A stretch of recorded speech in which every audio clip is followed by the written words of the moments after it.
Hello जय हिंद दोस्तों, आप सभी का स्वागत है आपके अपने YouTube चैनल प्रतिभा क्लासेज पर। जैसा कि आप देख पा रहे होंगे बोर्ड पर न्यूमेरिकल पार्ट 3, इसका मतलब पार्ट 1 और पार्ट 2 लॉन्च कर दिया गया है। आप देख भी चुके हैं उसको, और ना भी देखा है तो देख लीजिएगा जाकर के आराम से। फिजिक्स क्लास 12th की प्लेलिस्ट बनी है, उसमें सारे वीडियो आपको मिल जाएंगे जितना भी अभी तक फिजिक्स क्लास 12th में पढ़ाया गया है, ठीक है ना।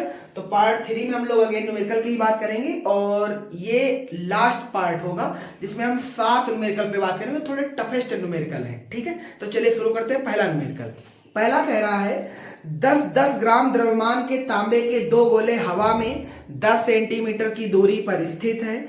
प्रत्येक 10 की पावर 6 तांबे के परमाणुओं के लिए एक गोले से एक इलेक्ट्रॉन दूसरे गोले पर ट्रांसफर हो जाता है। इलेक्ट्रॉनों के स्थानांतरण के बाद दोनों गोलों के मध्य कूलाम बल की गणना कीजिए। कुछ वैल्यू दे रखी हैं ब्रैकेट में, ये सवाल में ही गिवन है।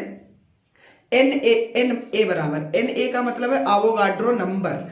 आवोगाड्रो नंबर आपको मेरे ख्याल से आता होगा, केमिस्ट्री में सभी ने पढ़ा होगा। 6.023 इंटू 10⁻23 मीन्स 23 प्रति मोल, है ना। अगला तांबे के परमाणु भार भी दे रखा है 63.5 ग्राम प्रति मोल। में भी आपको शायद पहले से भी आता होगा, है ना। तो चलिए शुरू करते हैं बिना किसी देरी के। कह रहा है 10-10 ग्राम द्रव्यमान के तांबे के 2 गोले हैं, है ना। तो 2 गोले बनाते हैं फिर। एक गोला ये, एक गोला ये भी 10 ग्राम का है,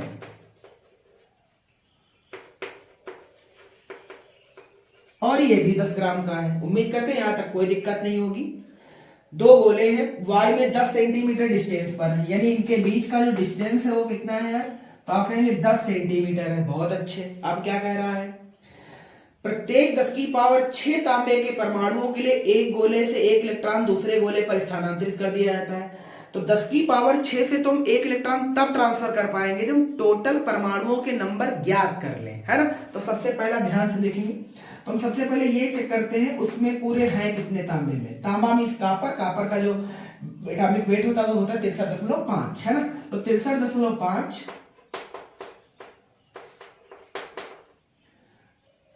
ग्राम में परमाणु। तो ये सवाल में दे रखा है, कितने दे रखे हैं, आवोगाड्रो नंबर के इक्विवेलेंट होता है, ये बात सभी जानते हैं, 10 की पावर 23 प्रति मोल। ठीक। अब मुझे तो इनके ग्राम कितने पते हैं, 10-10 ग्राम। तो 10 ग्राम में बोलो कितने होंगे,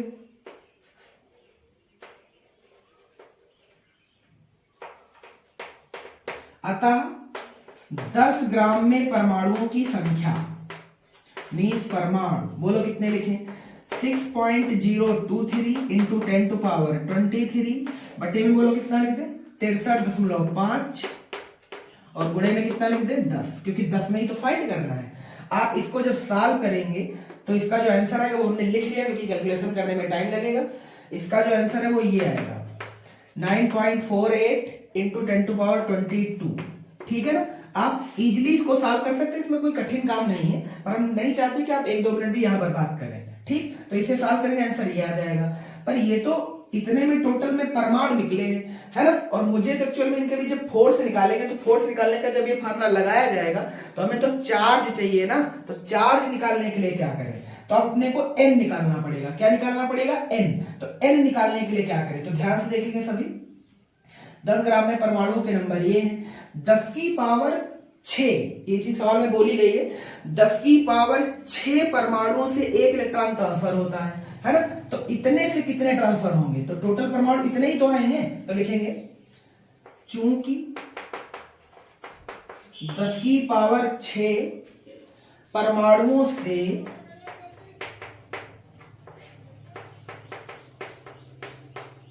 एक इलेक्ट्रॉन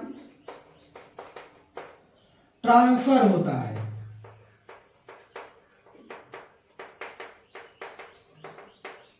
तब इतने से फाइंड करो कितने ट्रांसफर होंगे। तब 9.48 इंटू 10⁻22 परमाणुओं से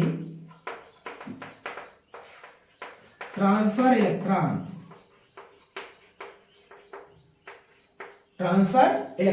तो ट्रांसफर इलेक्ट्रॉन बोलो कितने निकलेंगे, n बराबर 9.48 इंटू 10⁻22 22 बटे में बोलो कितना लिखे, बटे में कितने से फाइंड करना है, 10 की पावर 6 से फाइंड करना है, तो 10 की पावर 6 से भाग कर दो।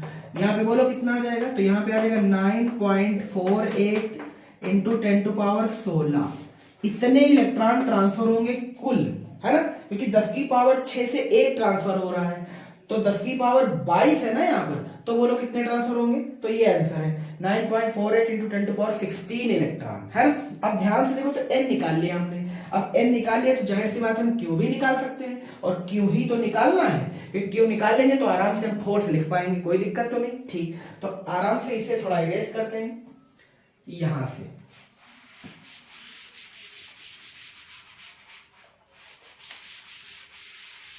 यहां अपना सब उतार लेना ये लिख करके,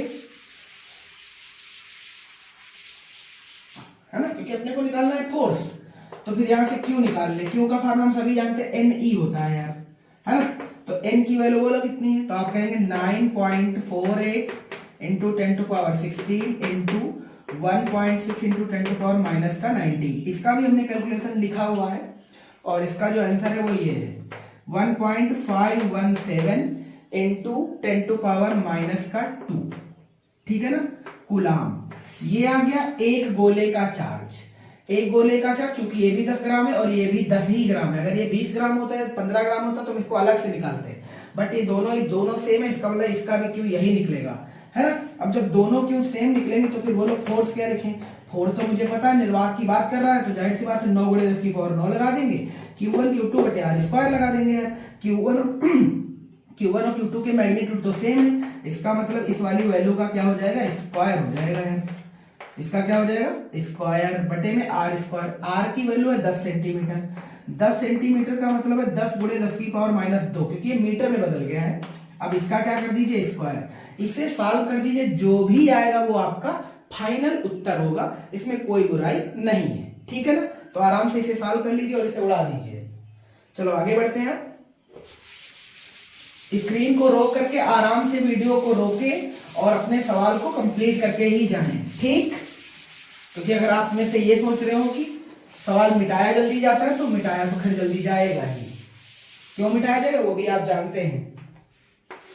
ये इधर कुछ सूत्र लिखे इंपॉर्टेंट, वो अपना देखते रहना, ठीक। तो ये तो हो गया पहला सवाल। दूसरा क्या है, भुजा ए वाले वर्ग के चारों कोनों ABCD में से प्रत्येक पर आवेश क्यू रखा गया है, बिंदु डी पर रखे आवेश पर लगने वाले बल की गणना कीजिए। तो एक पहले स्क्वायर बनाते हैं यार, स्क्वायर आप सभी जानते हैं जिसकी सभी साइडें इक्वल हो,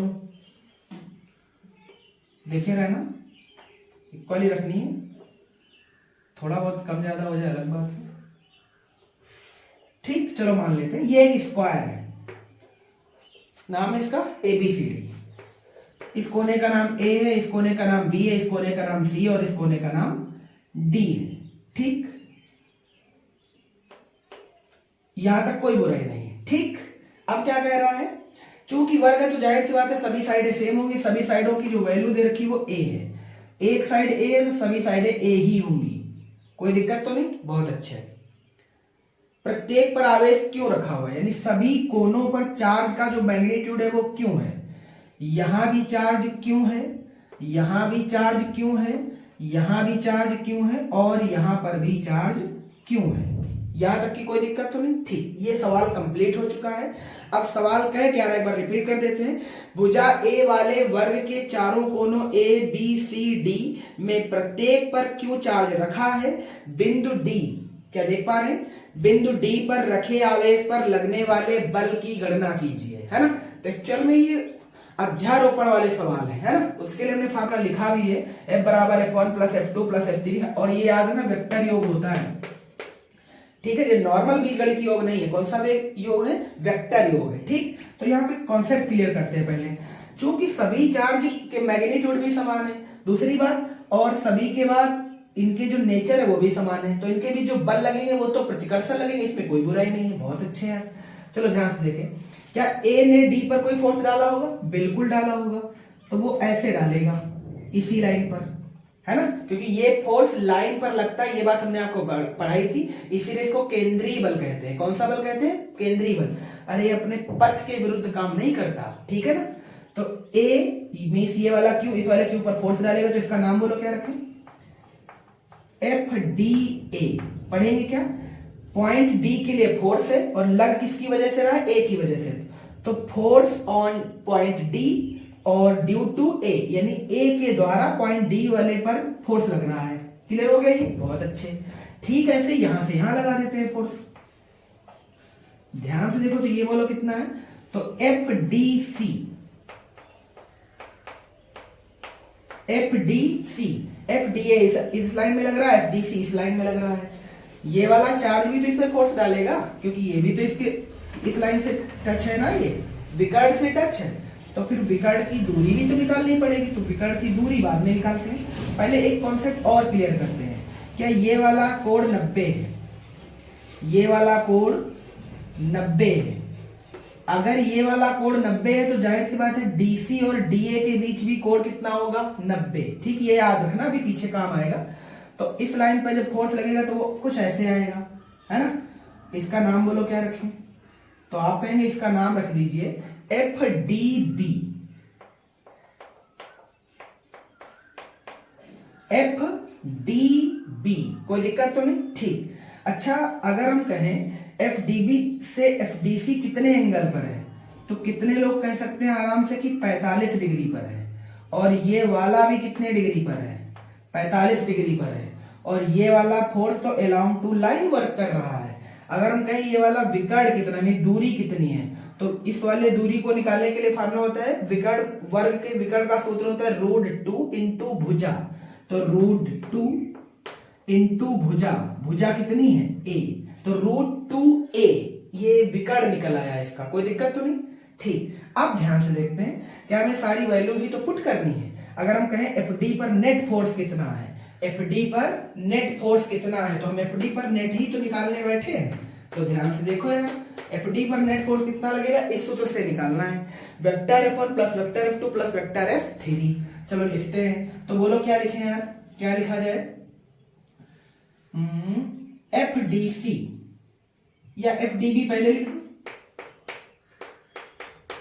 एफ डी बी प्लस, क्योंकि इसके साथ कोई थीटा नहीं है, है ना, इसके साथ जो डीसी का कोण है वो बोलो कितना है, तो F D C cos 45 plus, ठीक है, एफ डी ए बोल दो, एफ डी ए कॉस 45। उम्मीद करते हैं यहां तक लगाने में कोई दिक्कत नहीं हुई होगी।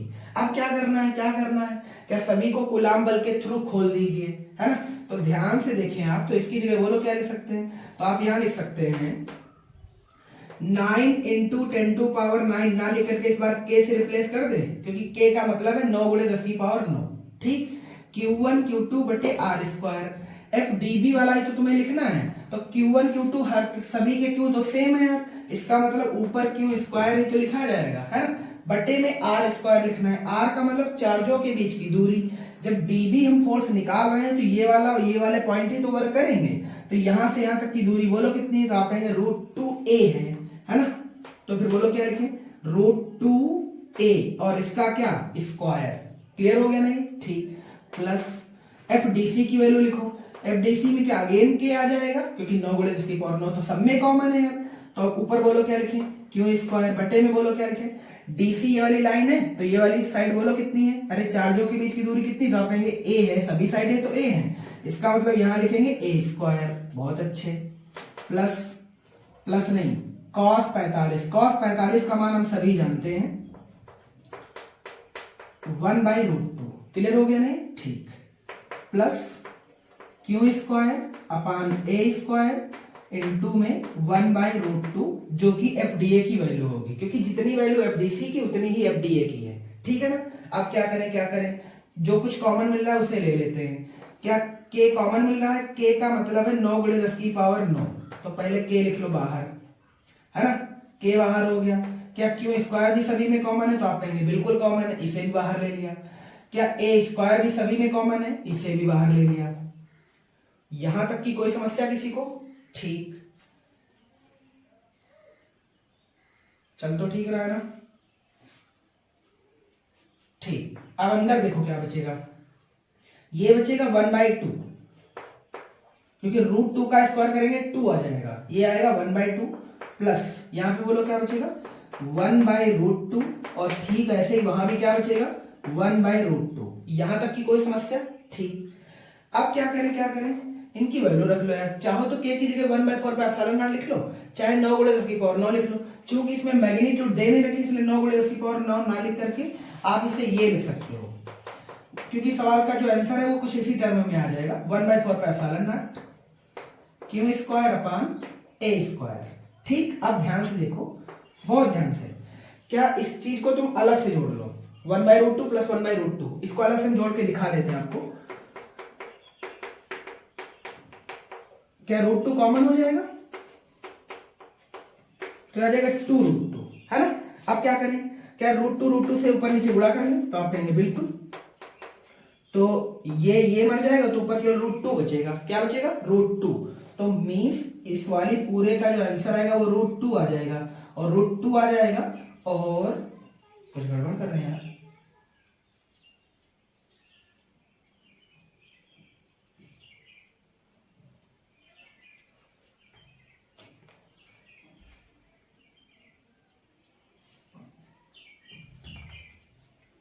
इसका टोटल का आंसर कितना आएगा √2 आएगा ना, तो हम बताएं सीधा सीधा √2 ही रख दो, क्योंकि न्यूमेरिकल लगाया नहीं जा रहा है। तो 1/2 इसका बच जाएगा, प्लस में √2 यहां बच जाएगा। यही आपका आंसर है जो कि आ भी रहा है। ठीक, ये है एफडी नेट। एफडी नेट यानी पॉइंट डी पर जो चार्ज रखा है उस पर जो नेट फोर्स लग रहा है वो कितना लग रहा है 1/4 पे epsilon not q² a² bracket में 1/2 प्लस √2। ठीक है ना, तो वो आंसर में डाउट हो रहा था इसलिए उसको देखा हमने, तो सही है, यही उत्तर ही आ रहा है। ठीक, आगे बढ़े, नेक्स्ट सवाल।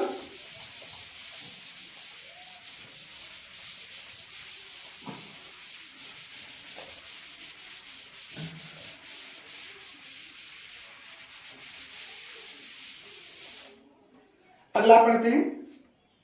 संलग्न चित्र में 3 बिंदुओं a, b तथा c के मध्य दूरियां प्रदर्शित हैं। a तथा b पर क्रमशः +1.2 × 10⁻8 कूलाम तथा माइनस का 1.6 × 10⁻8 कूलाम आवेश स्थित है। बिंदु c पर परिणामी वैद्युत क्षेत्र की तीव्रता निकालिए। तो एक ट्रायंगल बनाते हैं पहले।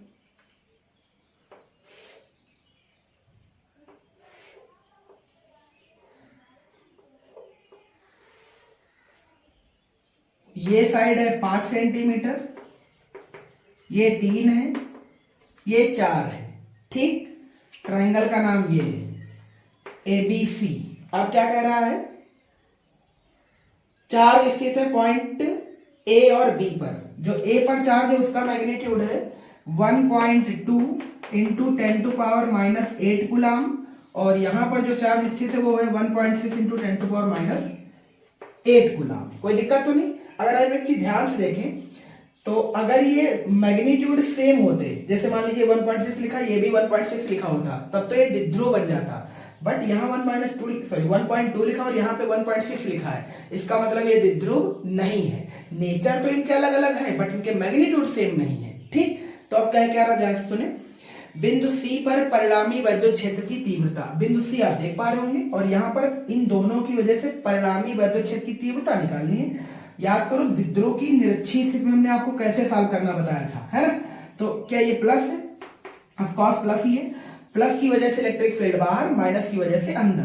सपोज करते हैं प्लस की वजह से बाहर इस लाइन में, इसका कुछ नामकरण कर दें तो आप कहेंगे प्लस वाले की वजह से E1 लिख लो, क्योंकि हमने डायग्राम में या डेरिवेशन करते वक्त E1 ही लिखा था। माइनस की वजह से इसी लाइन में अंदर, तो इसका नाम क्या लिख लें E2। कोई दिक्कत तो नहीं। ठीक, अब ध्यान से आप देख पा रहे होंगे तो पॉइंट C पर एक वेक्टर ऐसे है और दूसरा वेक्टर ऐसे है, मींस एक E1 और दूसरा E2। आप सभी जानते हैं कि ये वेक्टर ऐड होंगे क्योंकि इनकी दिशाएं लगभग समान है, पर इनके मैग्नीट्यूड अलग अलग है। अगर इनके मैग्नीट्यूड दोनों के सेम होते, क्योंकि चार्ज अगर सेम होते तो मैग्नीट्यूड भी सेम होता, और दूरियां भी इनकी सेम नहीं, इसका मतलब मैग्नीट्यूड अलग अलग है। जब मैग्नीट्यूड अलग अलग है तो इसका मतलब जो आंसर आएगा वो इन दोनों के बीच में नहीं आएगा। अगर इनके मैग्नीट्यूड सेम होते तो आंसर बिल्कुल बीच में आता। ठीक है ना, तो ये आंसर आता EC का, बट ये सेम नहीं है इसलिए बिल्कुल बीच में नहीं आएगा। कितने डिग्री पर आएगा वो चीज हम समझते हैं। ठीक है ना, तो ध्यान से देखेंगे तो E1 उधर और E2 इधर, तो सबसे पहले E1 और E2 के मैग्नीट्यूड सॉल्व कर दो, है ना। तो अभी ये इसी आंसर सही नहीं है, ठीक, ध्यान से देखेंगे अब। अच्छा, कितने लोगों को समझ आ रहा है कि ट्राइंगल का नाम क्या है? तो अगर इसके मैग्नीट्यूड आप देख पा रहे हो तो ट्राइंगल क्लियर हो जाएगा। क्या 3 4 5, ये तो ट्रिपलेट है यार, और ट्रिपलेट हमेशा समकोण त्रिभुज में ही बनता है। इसका मतलब है समकोण त्रिभुज है। कौन सा त्रिभुज है? समकोण त्रिभुज है। समकोण त्रिभुज है तो जाहिर सी बात है ये वाला कोण 90 है, ये वाला कोण 90 है ना। अगर ये वाला कोण 90 है तो जाहिर सी बात है कि जो E1 और E2 के बीच ये वाला कोण होगा, ये वाला भी कितना होगा? 90 ही होगा। अब 90 से वो कितने डिग्री पर फाइनल वेक्टर होगा, वही चीज तो चेक करना है। तो चलो देखते हैं। सबसे पहले E1 का मैग्नीट्यूड अलग निकाल लो और E2 का अलग निकाल लो। तो E1 निकालते हैं यार पहले। E1 की वैल्यू बोलो कितनी लिखे? तो चूंकि ये सब सेटअप निर्वात में है तो 9 × 10⁻9 क्यू बटे आर स्क्वायर। क्यू की वैल्यू ये 1.2 × 10⁻8 बटे में आर स्क्वायर। आर की वैल्यू 3 सेंटीमीटर है, तो 3 × 10⁻2 इसका क्या कर दीजिए? स्क्वायर। तो ये आ जाए 9 × 10⁻9 1.2 × 10⁻8 बटे में बोलो कितना आ जाएगा? 9 × 10⁻4। तो 9 से 9 मर जाएगा, ये घाते ऐड हो जाएंगी, -4 ऊपर जाएगा प्लस का 4 हो जाएगा, 9 4 13, 13 से 8 चला जाएगा 5 आ जाएगा, नीचे आ जाएगा 1.2 × 10⁻5 न्यूटन प्रति कूलम। ये आ गया E1 का मैग्नीट्यूड।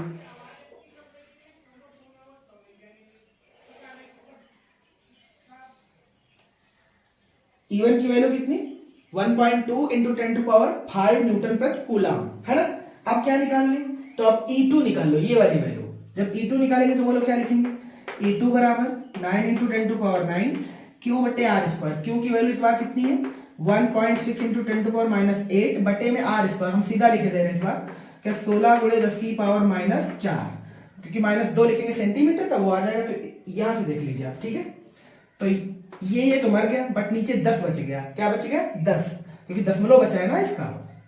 10 का मतलब यहाँ पे बचा 10 की घात -3 और +9, प्लस का हो गया 12, 12 से 8 घटेगा तो कितना आ जाएगा? तो आप कहेंगे ये आंसर आ जाएगा 4। E2 बराबर कितना आ जाएगा? 9 × 10⁴ न्यूटन प्रति कूलम, है ना। आप इनको सेम कर सकते हैं, है ना। आप इसे लिख सकते हैं 0.9 × 10⁵, क्योंकि ये 10⁵ लिखा है, ठीक है। या फिर क्या करो, यहां से दशमलव हटा दीजिए, देन इसे पड़ा रहने दीजिए 4 में, ठीक है ना। क्योंकि 10⁵ से 10⁴ लेकर के दशमलव काट सकते हैं आप। तो या तो इसको 4 बना दो और या तो इसको 5 बना दो। इसको 5 बनाएंगे तो 0.9 आ जाएगा और इसको 4 बनाएंगे तो 12 आ जाएगा, ठीक है ना। तो ये तो होगी कैलकुलेशन E1 और E2 की। अब मुझे तो फाइनल E1 E2 तो निकालना ही नहीं था, मुझे निकालना था पॉइंट C पर कुल इलेक्ट्रिक फील्ड कितना है। कुल इलेक्ट्रिक फील्ड निकालने के लिए क्या करें? दोनों के मैग्नीट्यूड अलग अलग आ गए। इसका मतलब है कि आंसर आएगा, ये वाला कोण थीटा है, ये वाला कोण थीटा, थीटा है का कितना? 90। और याद करो जब दो वेक्टर 90 डिग्री पे होते थे तो उनका जो फाइनल आंसर लिखा जाता था वो लिखते थे रूट के अंदर a² + b², मींस एक वेक्टर का स्क्वायर प्लस दूसरे वेक्टर का स्क्वायर, है ना। तो इसका मतलब जो EC लिखा जाएगा, यहां कहां लगा दे, चलो ये लगाते हैं,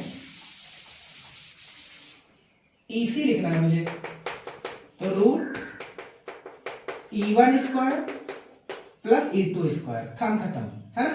यहां से आप निकाल लीजिएगा क्या? इसकी वैल्यू। अब क्या निकालना है अपने को? दिशा भी तो बतानी है। तो दिशा के लिए आप करो क्या निकालते थे? तो tan थीटा। tan थीटा बराबर बोलो क्या लिखेंगे? अरे E2 बटे E1, E2 बटे E1, है ना। तो E2 बटे E1 को रख करके सॉल्व कर लीजिए, जो भी आएगा आंसर। एक चीज और सवाल में दे रखी है, वो भी सुन लो, वो ये दे रखी है, थीटा बराबर tan इनवर्स और वो है 0.75, क्योंकि इतना ही निकल के आएगा। और इसकी वैल्यू भी सवाल में दे रखी है कितनी? 36.87 डिग्री। ये पेपर में ही दे रखा है, ठीक है ना। तो इसको भी सॉल्व कर लेना। यार इसको जब सॉल्व करोगे तो आंसर यही आ जाएगा, ठीक। ये इसकी वैल्यू कितनी है? 36.87 डिग्री। इसका मतलब जो वेक्टर EC है वो इसके साथ कितने डिग्री पर होगा? 36.87। अगर 45 पे होता तो बिल्कुल लाइन में होता। तो थोड़ा सा ऐसे कर दीजिए, ये EC का आंसर है और ये कितने डिग्री पर है? 36.87। बस काम खत्म हो गया, ठीक है ना। अरे इसे सॉल्व कर लीजिए यार, इसका स्क्वायर प्लस इसका स्क्वायर, ठीक है ना। तो 12 का स्क्वायर करेंगे 144 आ जाएगा, 9 का स्क्वायर करेंगे 81 आ जाएगा, 144 में 81 जोड़ेंगे 225 हो जाएगा, 225 का स्क्वायर करेंगे 15 आ जाएगा, आंसर 15 गुणे 10 की पावर 4 आ जाएगा। कोई दिक्कत तो नहीं, समस्या सॉल्व है, काम खत्म, ठीक। और फिर उठा करके E2 और E1 की वैल्यू रख दीजिए, ऊपर नीचे काट दीजिए, आंसर ये आ जाएगा 0.75। 0.75 की वैल्यू कितनी है, 36.87 डिग्री, जो कि यहाँ पे दिखा दिया है, ठीक, काम खत्म। आगे बढ़ते हैं।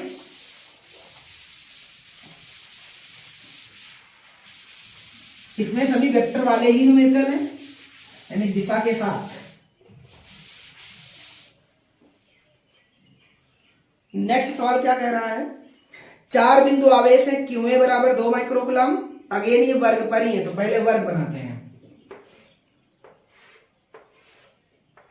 ठीक। एक वर्ग है, QA बराबर 2 माइक्रोकूलम, ये QA है, QB माइनस का 5 है,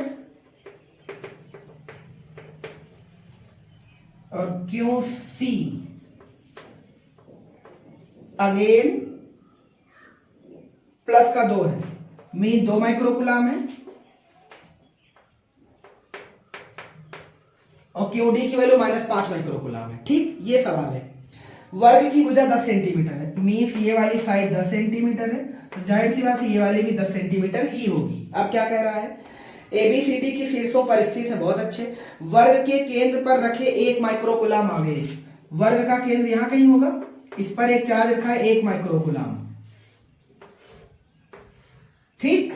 और इसको कुछ नाम दे दो, पॉइंट O पर स्थित है। लगने वाले बल की गणना कीजिए। इन सभी चार्जों की वजह से 1 माइक्रोकूलम पर कितना फोर्स लग रहा है, बस उसी को तो लिखना है। तो क्या करो, सबसे पहले वेक्टर लिखना सीखो। तो ध्यान से देखो, क्या प्लस की वजह से बाहर, अरे प्लस की वजह से जो बल लगेगा वो किधर लगेगा, बाहर की ओर।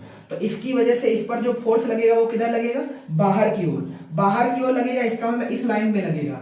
इसका मतलब हम लिख सकते हैं FA इधर लगेगा, कोई दिक्कत तो नहीं। इसकी वजह से FA इधर लगेगा, और QC की वजह से, चूंकि ये प्लस है ये भी प्लस है, तो ये भी बाहर लगेगा, तो फिर इसकी वजह से भी बाहर लगेगा। तो FA और ये आ गया FC, क्लियर हो गया ना, ठीक। अब QB की वजह से लिखते हैं। QB की वजह से, QB चार्ज है निगेटिव चार्ज में जो फोर्स या इलेक्ट्रिक फील्ड का डायरेक्शन होता है वो उसी के विपरीत होता है, सॉरी उसी की उल्टी दिशा में, है ना। तो बोलो फिर इसमें क्या लिखना है अपने को, बल ही निकालना है, ठीक। इसमें जो फोर्स लगेगा बोलो कितना लगेगा, वो कुछ ऐसे, इसका नाम क्या रखे, FB। अब यहां पे बोलो ये भी माइनस, इसका मतलब यहां पे जो फोर्स आएगा वो ऐसे FD, है ना। अब तुम ध्यान से अगर देख पा रहे हो तो क्या FC इक्वल है FA की, FC का जो मैग्नीट्यूड है वही FA का है, और FB का जो मैग्नीट्यूड है वही FD का है, ये है ना। ये बात हमने कैसे कह दी, क्योंकि यहां से यहां तक की दूरियां भी बराबर हो जाएंगी, और चार्ज 2 माइक्रोकूलम, इसका भी 2 माइक्रोकूलम, इसका भी -5, इसका भी -5, इसका मतलब मैग्नीट्यूड और दूरियां सेम है, इसका आंसर भी सेम आएगा। जब आंसर सेम आएगा तो ये दोनों अपोजिट वेक्टर हैं, FC और FA एक दूसरे के अपोजिट हैं। ध्यान से देखो, तो अगर हम अपोजिट वेक्टर लिखना चाहें तो निगेटिव FA लिख सकते हैं, FB निगेटिव FD लिख सकते हैं, अगर इस लाइन को आप ध्यान से देख पा रहे हो। अच्छा, ऐसे केस में जो O पर नेट आंसर आएगा वो बोलो कितना आएगा, तो 0 आएगा। कैसे, तो हम पहले लिखते हैं FO, वेक्टर FO, तो आंसर हमें पता है, बोलो क्या लिखेंगे, vector FA plus vector FB plus vector FC plus vector FD, है ना। बट आंसर इसका कितना आएगा, 0। ऐसा क्यों, क्योंकि FA FC के ठीक उल्टा है ना। तो FA को तो चलो यही लिखा रहने दो, है ना। तो बोलो FC को क्या लिखेंगे, माइनस का FC लिखेंगे। यहां तो समझ आया कि नहीं, ठीक। अब FB को बोलो, FB को अगर हम पॉजिटिव का लिख लें तो बोलो FD को काहे का लिखेंगे, FD को निगेटिव लिखेंगे फिर, है ना। अब ध्यान से देखो, मैग्नीट्यूड तो सेम ही, इसका मतलब ये इससे मर जाएगा, ये इससे मर जाएगा, तो बोलो FO पर कितना पॉइंट लगेगा, कितना बल लगेगा, 0। पॉइंट O पर जो चार्ज रखा उस पर नेट फोर्स कितना है, 0। बट अगर ये प्लस होता या ये भी प्लस होता या माइनस होता तो इस पर फोर्स लगता। अगर ये प्लस होता और ये माइनस होता देन इस पर एक फोर्स लगता, और कितना लगता वो इन लाइनों पे बहुत तगड़ा आंसर आता, है ना। चाहो तो आप उसे देख भी सकते हैं, बट लगा अपने मन से लेना, है ना। चलो थोड़ा सा बता देते हैं आपको। ये दूसरा सवाल अपने पास से क्रिएट करे दे रहे हैं ना। हम सोच रहे हैं कि अगर ये प्लस हो और ये माइनस हो तो क्या आंसर नहीं आएगा, तब आएगा, है ना। तो ध्यान से देखना,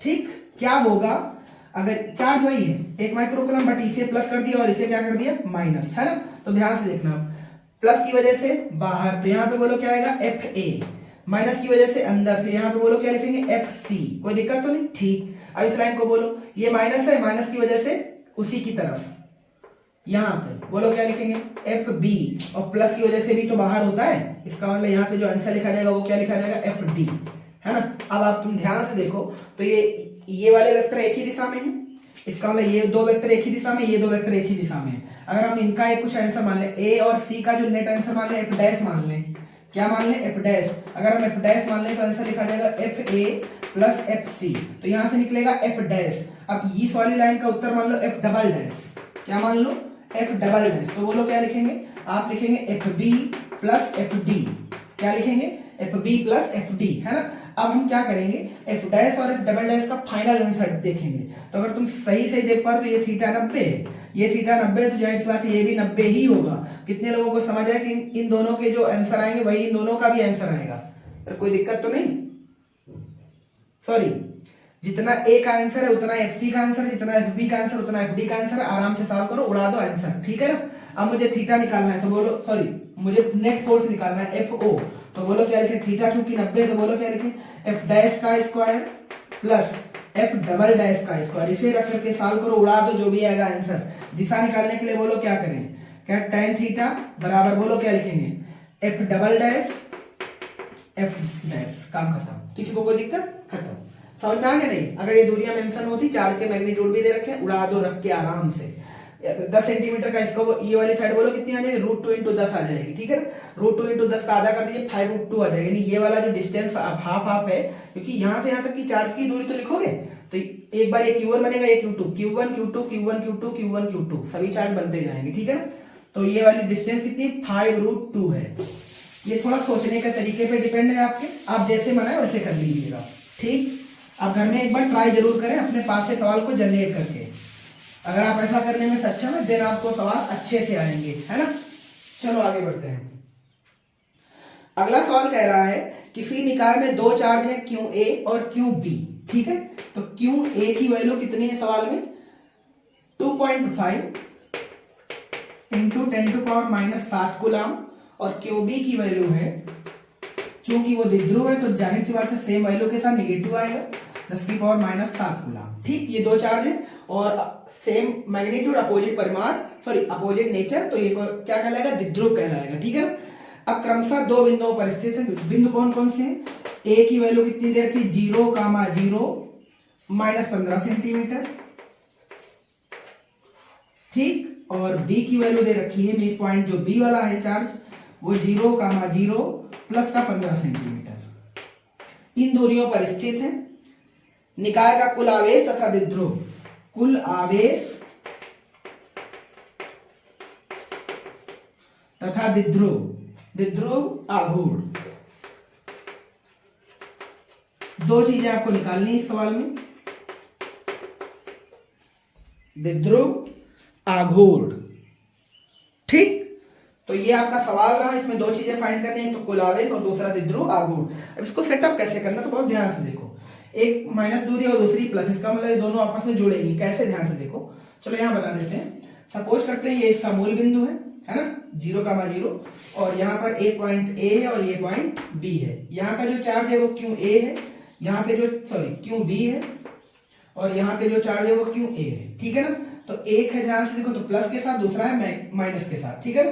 तो ये वाला है समझो -QB और ये वाला है प्लस का QA, है ना। इनके बीच का डिस्टेंस कितना वही तो लिखना है अपने को, तो ध्यान से देखो, माइनस वाला नीचे लिख दीजिए, प्लस वाले को ऊपर लिख दीजिए जाकर के, है ना। तो ये वाला डिस्टेंस बोलो कितना लिखे 0,0 प्लस 15, ये बोलो कितना लिखे 0,0 माइनस 15, है ना।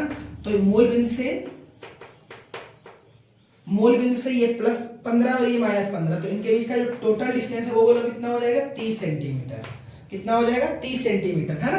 तो ये तो 2L की वैल्यू है, ये वैल्यू किसकी है 2l। अरे द्विध्रुव के बीच की दूरी को 2l से लिखते थे, 2l की वैल्यू कितनी आ जाएगी 30 सेंटीमीटर। मुझे तो कुल आवेश निकालना है, तो कुल आवेश का मतलब बोलो, sorry Q total, Q total, Q total का मतलब बोलो, इन दोनों चार्जों को जोड़ दो, इन दोनों को जोड़ दो भैया, Q A plus Q B, आप कहेंगे क्यू बी तो माइनस का, इसका मतलब यहाँ पे बोलो क्या लगाते माइनस। अब बोलो आंसर कितना आएगा, तो क्यू टोटल भाई साहब तो 0 आ गया, क्यू टोटल कितना आ गया 0, क्योंकि एक प्लस की वैल्यू दूसरी माइनस की वैल्यू, बहुत अच्छे। द्विध्रुव आघूर्ण निकालना, द्विध्रुव आघूर्ण को हम पी से लिखते हैं, पी और क्यू इंटू 2l होता है। क्यू की वैल्यू सवाल में दे रखी, कोई एक चार्ज ले लो चाहे जो भी ले लो, 2.5 इंटू 10⁻⁷। याद रखना पी एक वेक्टर है, इसलिए यहाँ पर प्लस माइनस कोई मतलब नहीं करता, ठीक है ना, डायरेक्शन से मतलब है। 2l की वैल्यू बोलो कितनी है, तो 30 सेंटीमीटर है, 30 गुणे 10⁻⁻2, ये मीटर में आ जाएगा जब सॉल्व करेंगे आप। तो इसे गुणा भाग कर लीजिए, आंसर आएगा coulomb into metre, coulomb into metre. कोई दिक्कत तो नहीं किसी को, ठीक, इसे सॉल्व कर दीजिए, उड़ा दीजिए। आगे बढ़ते हैं, अभी 2 सवाल और हैं, उन्हें देख लीजिए थोड़ा अच्छे से।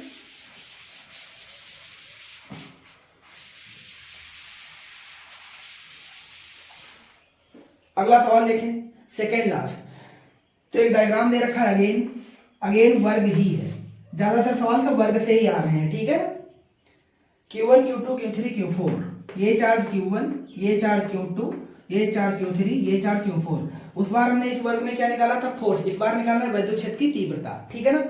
और इसके मध्य बिंदु पर निकालना है, कुछ ऐसे बना है, मध्य बिंदु का नाम O लिखा है, ये पॉइंट B लिखा है, ठीक, इसका मतलब सभी दूरियां B हैं। अब क्या कह रहा है, लिखा ये है Q1 इक्वलेंट Q2, इसकी वैल्यू दे रखी है प्लस की 4 माइक्रोकूलम, ठीक।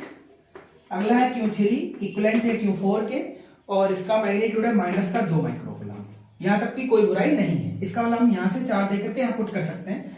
Q1 Q2 के मैग्नीट्यूड सेम है, इसका मतलब यहाँ पे भी 4 लिख सकते हैं, यहाँ पर भी 4 लिख सकते हैं, यहाँ पे -2 लिख सकते हैं, यहाँ पे भी -2 लिख सकते हैं, ठीक है ना। ये सब माइक्रोकूलम में लिखे हुए हैं। अब क्या कह रहा है, B की वैल्यू 30 सेंटीमीटर, ये वाला जो B है वो सवाल में दे रखा है पहले से ही 30 सेंटीमीटर। आपको निकालना है वर्ग के केंद्र पर वैद्युत क्षेत्र की तीव्रता निकाल लो। अरे पॉइंट O पर आपको इलेक्ट्रिक फील्ड निकालना है, अरे EO निकालना है ना। तो इसका एक सेटअप तैयार करते हैं, आप ध्यान से देखिएगा। तो हमेशा वेक्टर राशियों में पहले दिशा ही देखी जाती है, तो ये प्लस चार्ज, ये प्लस है, ये माइनस चार्ज, ये माइनस चार्ज, ठीक। प्लस चार्ज की वजह से इलेक्ट्रिक फील्ड किधर लगेगा, तो आप कहेंगे बाहर लगेगा, किधर लगेगा बाहर। इसका मतलब यहाँ पे जो इलेक्ट्रिक फील्ड है वो बाहर है, चूंकि इसका नाम 1 है तो हम यहाँ पे आराम से लिखेंगे E1, कोई दिक्कत तो नहीं, ठीक। ये चार्ज माइनस है, और माइनस की वजह से किधर लगेगा, अंदर, अंदर लगेगा। नाम क्या रखें E3, E3 क्यों रखा है, क्योंकि इसके चार्ज का नाम Q3 है, ठीक है। यहाँ पे बोलो ये प्लस है तो लगेगा बाहर, उसका नाम है 2, तो इसका नाम भी क्या लिख दो E2। इसका नाम Q4 है, चूंकि ये माइनस है तो अंदर लगेगा, तो फिर नाम क्या रखें E4। यहाँ तक की कोई बुराई नहीं है। अगर आप ध्यान से देखें तो ये 2 वेक्टर एक ही साइड में है, ये 2 वेक्टर भी एक ही साइड में है, इसका मतलब ये दोनों वेक्टर आपस में जुड़ेंगे, ये 2 आपस में जुड़ेंगे, ये 2 आपस में जुड़ेंगे। अगर हम सही सही समझ पा रहे हैं तो ये थीटा 90 है, अगर ये थीटा 90 है तो ये परपेंडिकुलर हो जाएंगे दोनों, यानी इसका परिणामी सपोज करते हैं E डैश है, और इसके परिणामी को सपोज करते हैं E डबल डैश है। तो E डैश और E डबल डैश परपेंडिकुलर है, इसका मतलब जो EO पर परिणामी निकलेगा E डैश का square plus E double dash का स्क्वायर देन रूट, सॉल्व करो खत्म करो, ठीक है ना। तो E डैश को निकाल लेते हैं और E डबल डैश को निकाल लेते हैं, तो चलो लिखते हैं फिर। तो एक पहला काम आप E डैश निकालेंगे, E डैश निकालेंगे तो ध्यान को 2 वेक्टर एक ही दिशा में, इसका मतलब जुड़ जाएंगे सीधा सीधा, E1 प्लस E3 निकल आएगा, ठीक है ना। अब क्या करें, क्या करें, E डबल डैश निकाल दो यार। E डबल डैश निकालेंगे तो फिर बोलो क्या लिखेंगे आप लिखेंगे E2 प्लस E4। कितने लोगों को एक चीज समझ आ रही है कि यहाँ भी 4 है, यहाँ भी 2 है, यहाँ भी 4 है, यहाँ भी 2, इसका मतलब जो E डैश आएगा वही E डबल डैश आएगा। तो केवल आपको एक उत्तर निकालना है, दूसरा अपने आप आ जाएगा। अब हमें EO निकालना है, EO का मतलब पॉइंट O पर E निकालना है, तो फिर बोलो क्या लिखें, चूंकि थीटा 90 है, चूंकि थीटा 90 है तो फिर बोलो क्या लिखें, E डैश का square plus E double dash का स्क्वायर। कोई दिक्कत किसी को? अगर हम किसी प्रकार E डैश की वैल्यू निकाल के ले आए तो क्या √2 से गुणा करेंगे, समाप्त करेंगे, EO आ जाएगा, काम खत्म हो गया, ठीक है ना। अगर आप ये कह रहे हो कि आप लगा नहीं रहे हो तो लगाना कोई बड़ा कठिन काम नहीं, आप आराम से देख सकते हैं। E1 E3 की वैल्यू निकालो, तो E1 की चलो निकाल के दिखाते हैं। E1 बोलो कितना निकलेगा, तो 9 × 10 की पावर 9 Q/r²।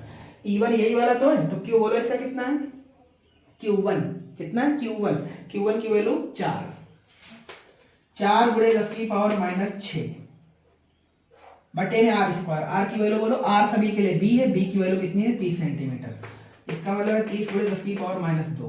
तो ये अगर सॉल्व कर लो तो E1 आ जाएगा। ठीक ऐसे अगर मुझे E3 निकालना होता तो E3 निकालने के लिए क्या करें, 9 × 10 टू पावर 9 क्यू बटे आर स्क्वायर। क्यू की वैल्यू इस बार कितनी है 2 गुणे 10 की पावर माइनस 6, क्योंकि इस बार E3 में चार्ज ये वाला आएगा, E3 की वैल्यू 2 है बटे में 30 गुणे 10 की पावर माइनस 2। ठीक है ना, ये इसका स्क्वायर है।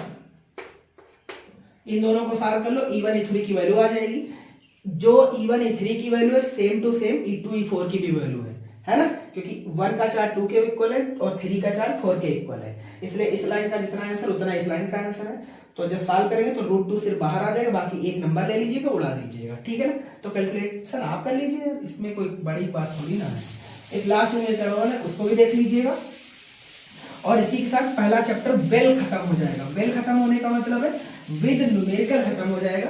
फिर हम नेक्स्ट वीडियो में बात करेंगे गॉस लॉ पर। गॉस लॉ मतलब फिजिक्स का सेकंड चैप्टर, जिसमें हम वैद्युत फ्लक्स के बारे में जानेंगे। उसमें ज्यादा क्लासें नहीं लगेंगी, मुश्किल को 2-3 क्लासें। ठीक है, चलो लास्ट न्यूमेरिकल है। संलग्न चित्र में 3 आवेश एक समबाहु त्रिभुज के तीनों कोनों पर रखे हैं। तो त्रिभुज कैसा है, समबाहु, ये बात कंफर्म है।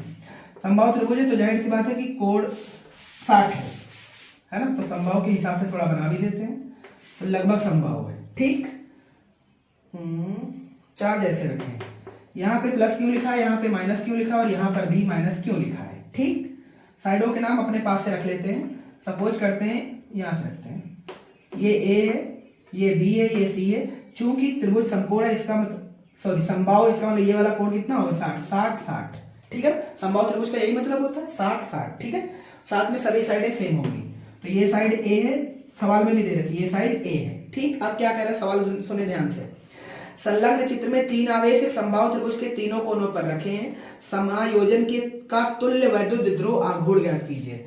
तुल्य वैद्युत द्विध्रुव आघूर्ण है ना, द्विध्रुव आघूर्ण को कहां से लिखते हैं, P से, है ना। तो आपको निकालना एक्चुअल में P टोटल।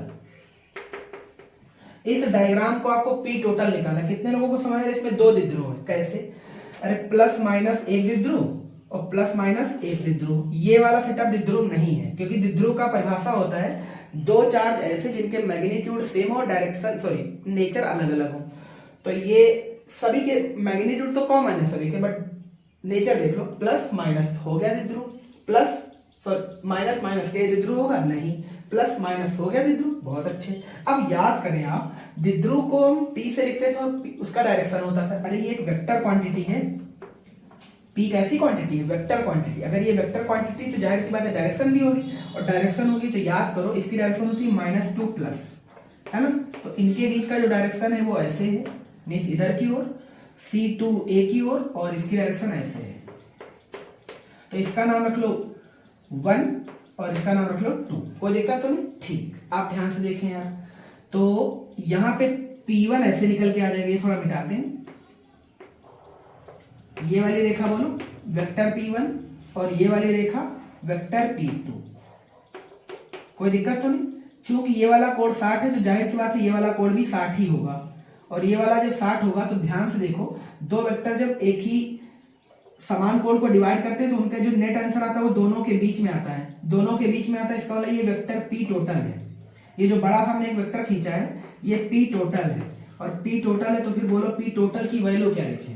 तो ध्यान से देखो P टोटल ही लिख रहे हैं आपको, P टोटल इक्वलेंट बोलो, अरे वेक्टर P1, अरे P1 cos 30, cos 30 कहां से है कोई बता सकता है?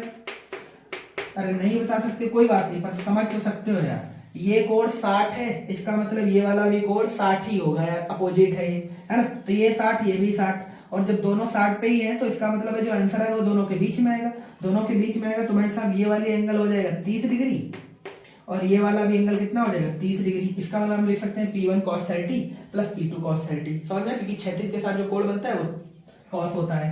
तो P1 P2 की वैल्यू ही तो रखनी है, तो ध्यान से रखते हैं यार फिर, है ना। cos 30 की वैल्यू कितनी होती है √3/2, √3/2, है ना, कोई गड़बड़ तो नहीं, ठीक चल रहा है। अब P1 की वैल्यू बोलो क्या लिखें। P1 की वैल्यू का मतलब होता है Q × 12, अरे एक चार्ज तथा दोनों चार्जों के बीच की दूरी, इस बार 12 की वैल्यू A है ना। तो इसकी जगह पे बोलो क्या लिखें, QA और √3/2 इंटू √3/2। यहां तक ठीक है सब? ठीक। प्लस यहां पे बोलो क्या लिखे, अगेन वही क्यू ए इंटू √3/2। उम्मीद करते हैं यहां तक लिखने में कोई दिक्कत नहीं है ना?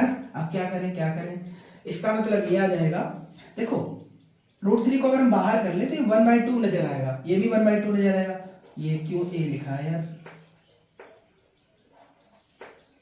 है ना? तो √3 तो बाहर हो जाएगा, तो 1/2 एक हो जाएगा, तो √3 क्यों ए आ जाएगा, क्योंकि क्यों ए तो कॉमन है। √3 क्यों ए, ये वैल्यू किसकी है? वेक्टर पी टोटल की। उम्मीद करते हैं सभी को आया होगा, इसमें कोई दिक्कत नहीं है। 7 न्यूमेरिकल करने में टोटल टाइम लगा है 45 मिनट, है ना? तो एवरेज 6 मिनट एक न्यूमेरिकल को लगा है, इसीलिए हमने इन न्यूमेरिकल को बाद में लिया था, उन न्यूमेरिकलों के साथ नहीं लिया था, वरना वो वीडियो और भी लंबे हो जाते हैं। ठीक है ना? तो टोटल मेरिकल से न्यूमेरिकल हमने किए हैं 35-36 के करीब। तो एक चैप्टर को हमने पूरी तरह से नस्ते नाबूद कर दिया है, और अब मिलेंगे नेक्स्ट चैप्टर में। तब तक के लिए जय हिंद, थैंक्स फॉर वॉचिंग।